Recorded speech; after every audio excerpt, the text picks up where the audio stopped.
Ang sewol ng San Policarpo ay isa sa malaking bahagi ng bayan lalo na sa pagproteksyon ng ating mamamayan at kalikasan. Mas naging ligtas ang bayan sa anumang sakuna o panganib dulot ng malaking alon pag oras na may bagyo o daluyong.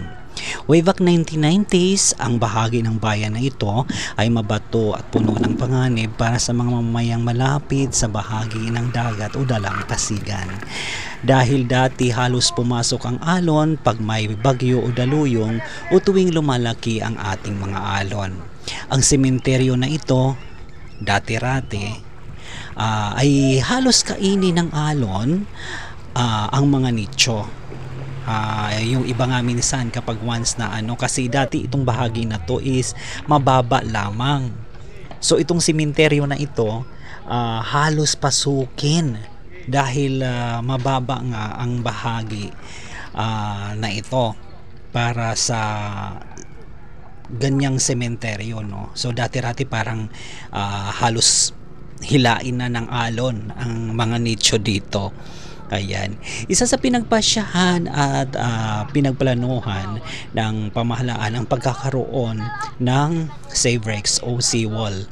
Oo, pinagplanuhan ito ng ating lokal na pamahalaan, lalo na ng ating mayor at saka syempre ng vice, no? Upang maging ligtas o siguradong ligtas ang mga taong nasa malapit na bahagi ng dalampasigan. Mas pinaigi ang pagkakaroon ng magandang proteksyon di lang para sa bayan kundi sa mga namamayapa nating kamag-anak o mga patay na, no? So ganun ang naging pasya at naging proyekto ng ating lokal na pamahalaan.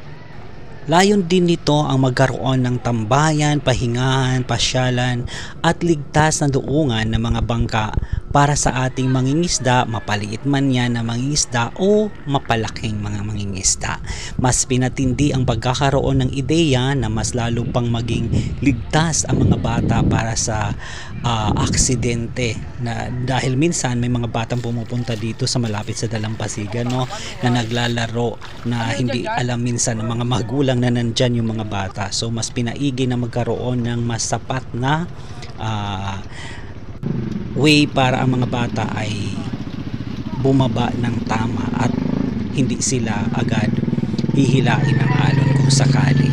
At syempre mas madali na silang makikita dahil marami nang tumatambay dito. Maliban dyan mga langga, as you could see, may mga motor nang dumadaan dito, may mga nakatambay ding mga truck, no? Minsan nagpapahinga sila dito. So isang malaking advantage yung pagkakaroon ng seawall na ito.